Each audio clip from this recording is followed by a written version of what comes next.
A cute young Russian woman in a full-body skin-tight environmental suit who loves you. Her marketing video is perfect. There's no lying and no confusion. What you see is what you get. Those who've played Mass Effect 1, well, they don't need to be sold on Tali. This simply solidifies it. Does Tali exist in Mass Effect 2 as a squad mate? Yes. Purchase. It's Tali. Tali respects and loves Shepard and is romanceable.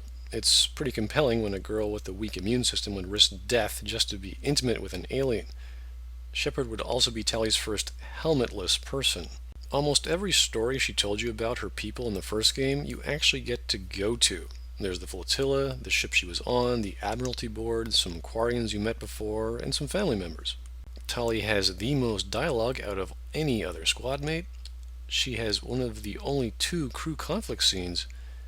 She has arguably the best recruitment and loyalty mission in terms of tactical gameplay, exposition, and dramatic storytelling. She is also one of the few characters who acknowledge and are shocked to see Shepard survive after all this time. There's even a slight nod to dark energy, which implies something in the sequel.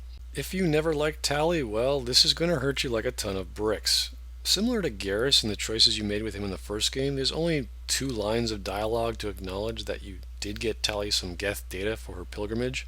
It's nice, but really, we just gave her the answer to her right of adulthood, and that's all we get? Tali implicitly trusts Shepard and wants to go with them. It doesn't matter what the plot is to Tali, she'll go with Shepard regardless. This is good, since there is no plot. Shepard saves her in her recruitment mission, and she trusts Shepard enough to come with them. Tali's recruitment is more of a rescue operation involving visiting an old, barren Quarian colony world. The sun has been acting up, causing some extremely dangerous radiation to organic life. As such, the mission involves running to and from shade, else one loses their defensive shielding in the sunlight. This makes for some rather frantic tactical and strategic maneuvers to find cover, constantly watching your defenses, running out in the open, and wildly looking for the next place to take cover to. There are 2 paths to get to one midpoint, giving some variation. Throughout these various paths, you'll encounter audio logs of Tali telling stories about the research she was doing on the sun's radiation. She keeps making references to Shepard, even in homage to Shepard's use of a mining laser from the first game. This shows both Tali's ingenuity and her respect and perhaps more than adoration of Shepard. This is the equivalent of the game telling you, you are awesome, keep shooting things. Eventually a Geth dropship comes down and destroys a pillar, effectively blocking a path. The pillar itself is only about 8 feet tall, and it looks like there's a wide enough gap to squeeze past. But despite all the firepower Shepard may be potentially carrying, like the cane, and the simple solution of simply climbing over the obstacle, you still have to locate some explosives and blow it up. You then get to contact Tali over radio, and she's surprised to find you there. We later encounter a familiar flying enemy, the Geth recon drone, which I think was the first enemy we encountered in the first game. What instills is a cat and mouse between these multiple flying adversaries and their deadlier ground-based Geth Prime counterparts.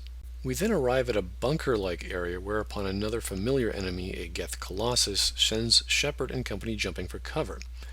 We then get introduced to another Quarian we talked to over the radio, Cal Rieger, who is fending off a series of Geth with a rocket launcher, who have Tali trapped. What's great about this scene, aside from being one of the only 2 actual combat leadership commands the player can make in the game, you have 3 paths to get to the Colossus that is protecting the entrance to Tali. These paths are also introduced by the Quarian. We are shown and told of this gameplay element. This is one of the most involving and tense action scenes in the entire game, from one of the better designed levels in the game because it involves choice. Then you finally meet Tali. This mission could have been played with Legion, providing some rather interesting and humorous scenes with Cal Rieger and Tali. The fans demanded it. I'm sure the development team demanded it too. Who wouldn't? BioWare isn't completely dumb. What doesn't this have? Here are the themes I could find. Artificial intelligence, hope, trust, secrets and lies, fear, doubt, uncertainty, honor, civil war, sadness and comfort, a mother apologizing and crying her last words to her children, unbridled rage, politics disguised as legal proceedings, unrequited daughterly love, the death of a hero, consequences of a brutal interrogation, playing to the crowd, 3 personified views on wartime strategies, family, screaming down authority, the tribulations of today and yesteryear, desires of a better future for an entire species, a culturally alien and implied personal relationship between a captain and crewmate, inhumane experiments gone out of control, planetary repopulation, even evolutionary lymphatic development adaptation issues. This all takes place under the backdrop of a familial court hearing with a charge of treason against the state, which can be answered through 7 different methods. This is amazing. And again, if you bring Legion with you, just amp up the conflict a few notches. If we are to point to anything of value and importance in the Mass Effect 2 story, this would be it. Now, there were some bad things with this. How can the flotilla not deal with retaking one of their own ships, all caused by a small number of Geth? How bad can their entire population of Elite soldiers be when they all die in their first attempt? I know Quarians have to be careful about suit ruptures, but it's the whole population. I know that Shepard can get Tali exiled, but the solution of getting Tali dropped of all charges while lying about her father all involve enthusiastic outbursts without providing any evidence on the LRI of what was going on. Either the Admiralty Board was so embarrassed to have their intentions revealed they couldn't find fault in Tali's judgment. Just with Samara's recruitment, it's odd that legal proceedings are suddenly thrown out the door as soon as Shepard enters the room. Tali ends up being a tech expert.